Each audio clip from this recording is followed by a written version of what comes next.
नमस्कार, मैं हूं संजीव कुमार और आप देख रहे हैं वेब समाचार। पूरे झारखंड में पंचायत चुनाव को लेकर सरगर्मी तेज हो चुकी है। जितने भी मुखिया हैं उनके द्वारा या जो भावी मुखिया प्रत्याशी उनके द्वारा बहुत बड़े बड़े वादे किए जा रहे हैं, लेकिन इन वादों को क्या जनता जो प्रत्याशी हैं क्या लुभा पाते हैं वो तो जनता ही तय करेगी। लेकिन जो वादे किए जा रहे हैं, अभी हम भावी मुखिया प्रत्याशी के पास आए हुए हैं और आपको बता दें कि पूरे झारखंड में 4 चरणों में चुनाव होना है। प्रथम 14 मई, दूसरा 19, तीसरा 24 और अंतिम 27 मई को। लेकिन जहाँ पे हम आए हुए हैं यहाँ पे दूसरे चरण यानी 19 मई को चुनाव होगा। जिला का नाम है रांची, प्रखंड का नाम है बेरो और पंचायत का नाम है दिघिया। माफ़ कीजिएगा, दिघिया पंचायत का नाम है। तो यहाँ के जो वर्तमान मुखिया यानी पूर्व मुखिया हैं उनके द्वारा क्या कुछ काम किया गया है। हमारे साथ जुड़ गए हैं, एक सामाजिक कार्यकर्ता हैं और भावी मुखिया प्रत्याशी के रूप में फाइट कर रहे हैं। इनका नाम है फूलमणि कुजूर। तो इनसे जानते हैं कि चूंकि आप सामाजिक कार्यकर्ता हैं, दुख सुख में लोगों के शामिल होते हैं, तो अभी आप मुखिया के लिए फाइट कर रहे हैं, तो लोगों के बीच जाते हैं तो क्या कुछ शिकायत आपको सुनने के लिए मिलता है और लोगों का क्या कुछ डिमांड है। अगर आप मुखिया बनते हैं तो केंद्र सरकार और राज्य सरकार की योजनाओं के अलावा अलग से आपकी क्या प्राथमिकता होगी जो इस पंचायत में विकास का काम करेंगे। तो पहले तो आपको फूलमणि जी वेब समाचार में बहुत बहुत स्वागत है। धन्यवाद जी, अच्छा ये बताइए कि आप एक सामाजिक कार्यकर्ता हैं और सामाजिक कार्यकर्ता होने के नाता आप इस बार एक मुखिया के लिए फाइट कर रहे हैं। तो आप लोगों के बीच जा रहे हैं तो क्या कुछ समस्या सुनने के लिए मिल रहा है और लोगों का क्या डिमांड है? बहुत से गांव घूमते हैं, जी। लेकिन बहुत जगह बोलते हैं हम लोग के लिए पानी का सुविधा नहीं है और घर भी बहुत कोई के लिए नहीं मिला है। तो बोलते हैं जीत जाने के बाद आप हम लोग को घर दिला दीजिएगा, पानी का सुविधा करा दीजिएगा और हम लोग के लिए वृद्धा नहीं बना है, वृद्धा बनवा दीजिएगा, चापाकल बनवा दीजिएगा और हम लोग का सिंचाई के लिए कुआं दिलवा दीजिएगा। मतलब इस तरह की लोगों का डिमांड है और शिकायत भी है। हाँ, तो अगर आप मुखिया बनते हैं तो क्या कुछ आपकी प्राथमिकता होगी? क्या आपने सोचा है कि केंद्र सरकार और राज्य सरकार की योजना के अलावा कुछ आपने मैनिफेस्टो बनाया होगा? तो क्या कुछ आपका योजना है, प्राथमिकता क्या होगी इस पंचायत के डेवलपमेंट के लिए? बहुत हम लोग के पंचायत में जितना भी घूमे बहुत जगह का रोड बहुत खराब है और भी पंचायत भवन सब पूरा टूट फूट गया है और बहुत यानी बुजुर्ग भी बूढ़ा बुढ़िया हैं जिसका कोई आगे पीछे नहीं है, हाँ। उनके लिए थोड़ा बहुत मदद करने की क्षमता है। और आपने जो मैनिफेस्टो जो बनाया है क्या उसको आप बता सकते हैं विस्तार से, क्या कुछ आपका है जो आपके हाथ में है? अभी तो मेरा हाथ में कुछ नहीं है जी।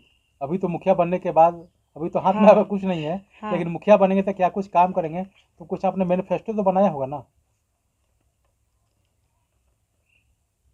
अभी मेरा हाथ में कुछ नहीं है। जब जीत जाएंगे तो बहुत कुछ होगा तो इस पंचायत के डेवलपमेंट के हाँ, लिए। ये पंचायत के लिए बहुत कुछ कर सकते हैं। आपने योजना तो बनाया होगा हाँ, ना कि जनता आपको किस अगर वोट करती है तो ये डेवलपमेंट करने का काम करेंगे। हाँ, जी। बहुत कुछ बोलते हैं। जब हम लोग वोट देंगे तो हम लोग को पीने के लिए सुविधा कर दीजिएगा पहले, और दूसरा बात हम लोग को पेंशन बनवा दीजिएगा। अच्छा। और तीसरा बात हम लोग के लिए रास्ता बहुत खराब है। अच्छा, हाँ रास्ता तो सही में खराब है। 3 चीज़ बोलते हैं जी। और चौथा चीज़ बोलते हैं राशन कार्ड हम लोग का नहीं बना है। अच्छा, बहुत जरूरी काम है ये। हाँ, कम से कम खाने पीने का राशन कार्ड हम लोग का बहुत ज़रूरी है, बहुत मायने रखता है। अभी जब तक राशन कार्ड नहीं रहेगा बच्चा का भी पढ़ाई के लिए दिक्कत होगा आने वाला दिन के लिए। इसके लिए राशन कार्ड हम लोग को गरीबी अमीरी सभी के लिए ज़रूरतमंद है। इसके लिए और भी काम है, जैसे अभी तो जितना भी गांव घूमे हैं यही सब 3-4 चीज़ का शिकायत है और कुछ नहीं बोले हैं अभी तक। और ये बताइए किसानों के लिए आपने क्या कुछ सोचा है? किसानों के लिए तो अभी नहीं सोचे हैं। अभी किसानों के लिए नहीं सोचे हैं? नहीं सोचे हैं। तो मैनिफेस्टो बनाया होगा ना, जैसे आपका लिस्ट बता रहा है कि उसमें किसानों के लिए नलकूप कुआं वुआं की व्यवस्था कराएंगे। हाँ, कुआं के लिए और जो आपका लिस्ट बता रहा है। हाँ, जी। कुआं के लिए योजना, किसानों के विकास के लिए किसानों के विकास के लिए सिंचना कूप, चेक डैम, तालाब एवं किसान मेले आदि। तो आप कैसे कर सकते हैं कि आपने योजना नहीं बनाया है? आपने तो पूरा योजना बना लिया है। जी, इसके अलावा और क्या योजना है? पानी बिजली सड़क, स्वास्थ्य, खेल और शिक्षा आदि को मूलभूत सुविधाएं को जन जन तक पहुँचाएं। युवक युवकाओं के लिए सभी तरह के खेल कूद का आयोजन करना, जाति धर्म से उठाकर ऊपर उठकर लोग को विकास को प्राथमिकता देना, खुले शौच से समाज को मुक्त करना, जी, शिक्षा के स्तर को ऊंचा उठाने के लिए प्रयास करना, मॉडल पंचायत का दर्जा दिलाने का पहल करना, गांव और धार्मिक स्थलों पर का सुंदरीकरण करना। जी, मतलब ये आप लोग का एक मैनिफेस्टो है जो इस तरह के काम करेंगे। इसके अलावा गांव के विकास के लिए गणमान्य व्यक्तियों, बुद्धिजीवियों से विचार विकृत करना, मतलब विचार विमर्श करेंगे उन लोग से। मतलब इस तरह से कई तरह की योजनाएं हैं जो आप काम करेंगे।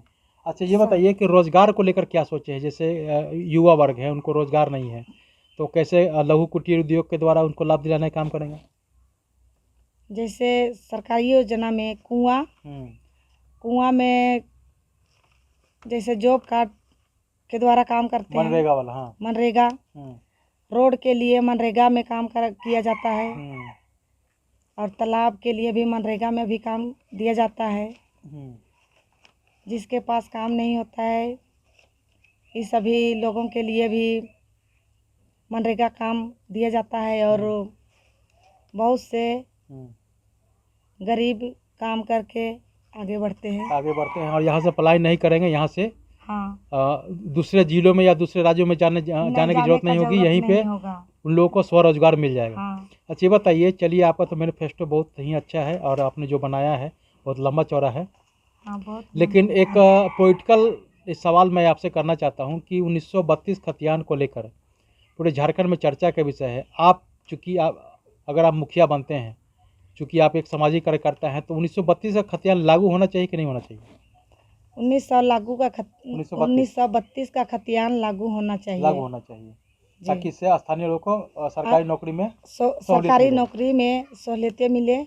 और जैसे हम लोग का भी गांव घर का गरीबी लोग रांची, झारखंड से बाहर देश नहीं जा सकते हैं, तो यहीं पे अगर नौकरी मिल जाए तो यहीं रहेंगे। यहीं झारखंड में अगर नौकरी मिल जाए तो बाहर देश जाने का जरूरत नहीं है। इसीलिए लागू होना चाहिए। 1932 का खतियान लागू होना चाहिए। तो आपने सुना कि जिस तरह से फूलमणि कुजूर जी हैं, इनका कहना है कि 1932 का खतियान लागू होना चाहिए, और इनका कहना कि अगर मुझे जनता मुखिया के रूप में डेवलप करती है, विकास करती है, यानी मुखिया बनाती है, तो इस पंचायत को भ्रष्टाचार मुक्त होकर, जिस तरह से हर छोटे छोटे कामों को लेकर के बिना पैसे लिए कोई काम नहीं करता है, तो यहाँ पे भ्रष्टाचार मुक्त होकर के ईमानदारी पूर्वक से जो भी केंद्र सरकार और राज्य सरकार की योजनाएं आएंगी उसको धरातल पर उतरने का काम करेंगे। और इसके अलावा इन्होंने कई मैनिफेस्टो भी बना रखे हैं, शिक्षा, स्वास्थ्य, रोजगार, किसानों के उत्थान के लिए सिंचाई, नलकूप समेत कई ऐसे जो है इनका लंबा चौड़ा मैनिफेस्टो है, जो इन्होंने अभी पढ़ के आपको सुनाया और आपने देखा। तो कुल मिला के अगर देखा जाए, जनता इन पर अगर भरोसा करता है तो ये इस पंचायत के डेवलपमेंट के लिए हर स्तर पर डेवलपमेंट करने का काम करेंगे। बहरहाल आप चलते हैं दूसरे पंचायत में, वहाँ के भी मुखिया या भावी मुखिया प्रत्याशी, उनसे भी जानते हैं कि उनके द्वारा क्या कुछ मैनिफेस्टो बनाया गया है। तमाम मुद्दों पर उनसे भी बात करेंगे। आपने वेब समाचार में समय दिया, इसके लिए बहुत बहुत धन्यवाद। आपको भी धन्यवाद। अगर आपने हमारे चैनल को अब तक सब्सक्राइब नहीं किया है तो सब्सक्राइब कर ले, बेल आइकन भी दबाएं ताकि हर छोटी बड़ी खबरों से रूबरू हो सके। बहुत बहुत